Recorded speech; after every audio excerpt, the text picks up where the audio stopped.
Good morning, I'm Nivariti Manu, and this is your morning news fix for Friday, 24th of July. In this update, New Zealanders are being warned to leave Iran as soon as possible if they can, as fighting intensifies.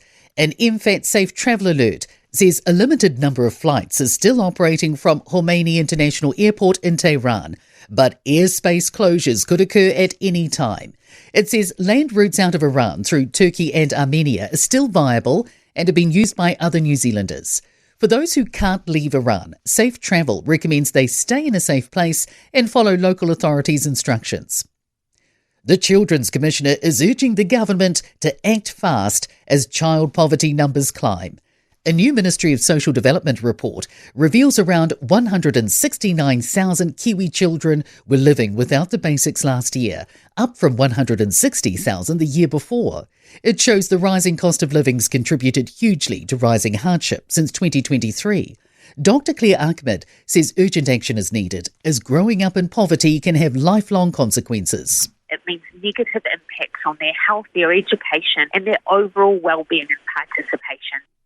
And a Members' Bill aiming to crack down on unreported child abuse has been drawn from Parliament's biscuit tin. It would make it mandatory for people to report known or suspected child abuse to police.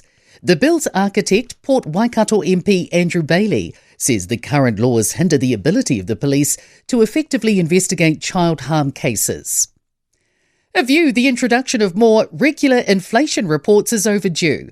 From next July, Stats NZ will phase in monthly Consumer Price Index reporting alongside the current quarterly reports. It's hoped it'll keep businesses, households and decision makers, like the Reserve Bank, better informed. Infometrics principal economist Brad Olsen says we're the only OECD country relying on quarterly inflation figures. It means that we're having to take a 3-month average and hope that we've got the best understanding of how those prices have adjusted. But if there was a change right at the end of the month, well, we wouldn't pick that up. The man who murdered Nelson police officer Lynn Fleming will learn his fate today. Hayden Tasker was found guilty of murder earlier this year after deliberately driving his car into police officers on New Year's Day in 2025. He was also convicted of wounding Senior Sergeant Adam Ramsey. Tasker will be sentenced at the High Court in Nelson. The European Union's hit Google with a fine worth 1.7 billion New Zealand dollars for breaching antitrust regulations.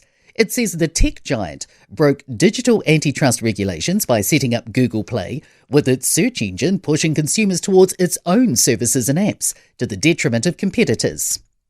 In sport, 70-cap Silver Ferns defender Phoenix Karaka has raised concerns about the desire of Netball New Zealand's leadership to back the ANZ Premiership's future.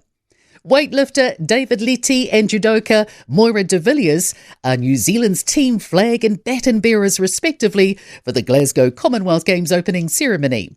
Penrith have beaten Parramatta 24-18 to kick off round 21 of NRL League. Today, Pogacar continues to wear the yellow jersey after stage 18 of cycling's Tour de France. I'm Nivariti Manu, and that's your latest news fix. We'll be back with the next update at midday from the Newstalk ZB newsroom.